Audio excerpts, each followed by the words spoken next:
Hello class, today we're talking about something that can instantly improve your writing capitalization. Do you ever wonder when to use capital letters and when to keep words lowercase? Whether it's for names, titles, or historical events, knowing the rules of capitalization will help you write correctly and professionally. So stick around as we break down the 10 important capitalization rules with simple explanations and examples. Let's get started.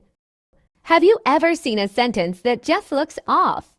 Like this one, I like learning English. What do you think is wrong here? Let's find out together. Let's start with capitalization. Capitalization means writing certain letters in uppercase. But why do we do it? Well, capitalization helps us identify important words, show respect, and make writing clearer. Now, let's break down the rules. The first reason we capitalize words is to show their importance. This applies to proper nouns, titles, and significant words. Capitalizing these words helps them stand out and indicates their special status. Proper nouns.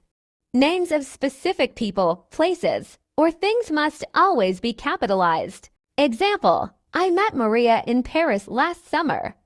Maria and Paris are capitalized because they are proper nouns. Titles of people and works, when referring to someone's official title or the name of a book, movie, or article, we use capitalization.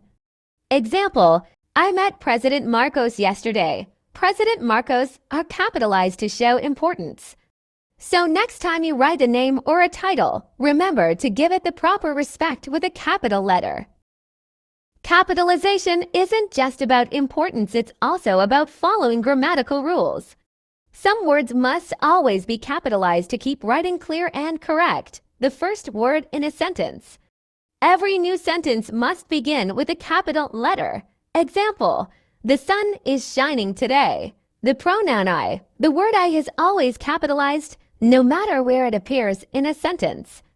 Example, she and I went to the park. Imagine writing I am happy instead of I am happy. It just looks wrong, right? That's why we capitalize I. It's a rule we always follow. Proper capitalization also prevents confusion. It helps us distinguish between common words and specific names. Example, Turkey versus Turkey. Turkey capitalized refers to the country, while Turkey lowercase refers to the bird. Sentence example, I visited Turkey and tried roasted turkey. The country and the bird are clearly differentiated. Example, March versus March. March capitalized is the month, while March lowercase means to walk in a rhythmic way.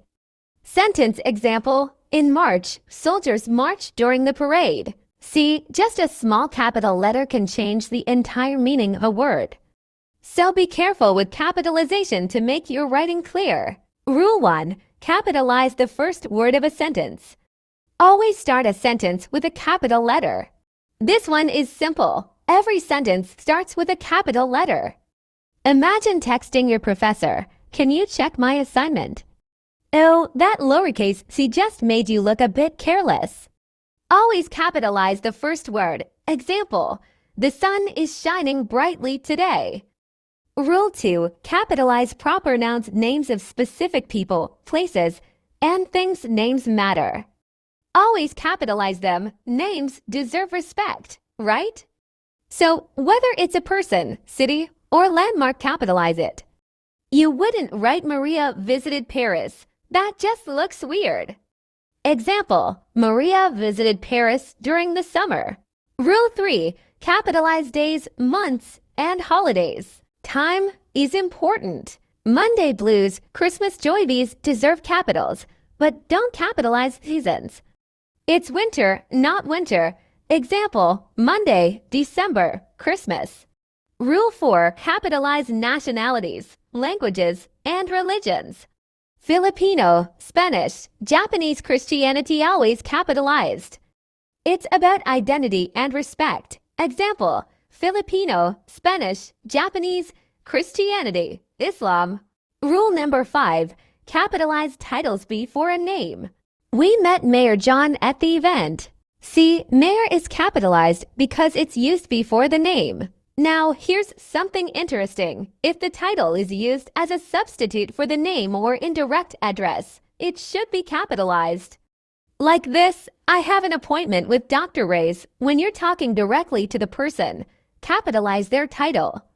And that's it. Super easy, right? Now you know when to capitalize titles properly. Rule number 6. Capitalize the first word in a complete quotation. When a quotation is a complete sentence, the first word should always be capitalized. Like this, she said, "Tomorrow will be a great day." See how tomorrow starts with a capital letter? That's because it's a full sentence. If the quotation is interrupted, keep the second part lowercase. But what if the sentence is interrupted? The second part doesn't need a capital letter unless it's a new sentence. Like this, "We should leave now," he said, "before it gets dark." Since the second part continues the same sentence, we don't capitalize before. Capitalize if it's a new sentence. Now, if the second part is a new sentence, then yes, you capitalize it. Check this out. "It's getting late," she said. "Let's go home." Since "let's go home" is a separate thought, it starts with a capital letter. Rule 7. Capitalize important words in titles of books, movies, and articles. Always capitalize the first and last word. When writing titles, the first and last words should always be capitalized, no matter what. For example, "To Kill a Mockingbird," "The Lord of the Rings." Don't capitalize small words unless they're first or last. Now, this is where some people get confused. Articles "a" and the conjunctions "and," "but," "or," and short prepositions on "in" are not capitalized unless they are the first or last word in the title. For example, "The Fault in Our Stars." Notice how "in" is lowercase. "A Walk to Remember," same rule applies to "to." Rule 8. Capitalize acronyms and initials. Acronyms are short forms of longer names or phrases using the first letters of each word. And guess what? They should always be capitalized. For example, NASA stands for National Aeronautics and Space Administration, who stands for World Health Organization. See, every letter in an acronym is capitalized. Always capitalize a person's initials. Now, when writing someone's initials, each letter should also be capitalized, like this. J.K. Rowling is a famous author. C.S. Lewis wrote the Chronicles of Narnia. Each initial has a capital letter and a period after it.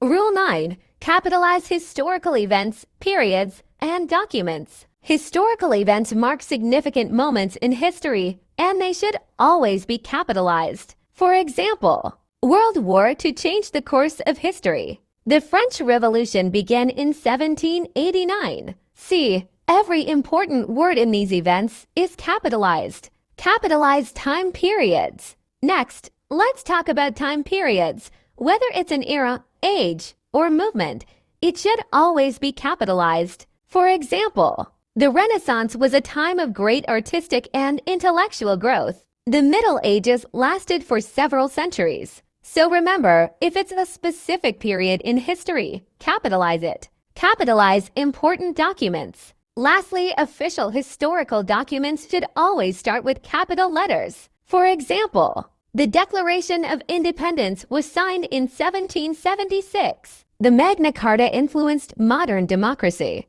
These documents are important, so we treat them with respect even in writing. Rule number 10, capitalize the pronoun I. The pronoun I is always capitalized, no matter where it appears in a sentence. For example, I love reading books. My friends and I went to the beach. Even if it's in the middle of a sentence, it should always be uppercase. Even in text messages, I should be capitalized. Some people forget to capitalize I when texting or chatting online. But if you want to write correctly, always make sure I is capitalized whether you're writing a formal email, a school paper, or even just a text to a friend. Now you know the 10 important capitalization rules to make your writing clearer and more professional. But before you go, I have a challenge question for you. Which sentence is correctly capitalized? My family and I visited the Grand Canyon. Be my family and I visited the Grand Canyon. Drop your answer in the comments below and let me know why you chose it. I'll be checking and replying to your answers. Please don't forget to like and subscribe. God bless.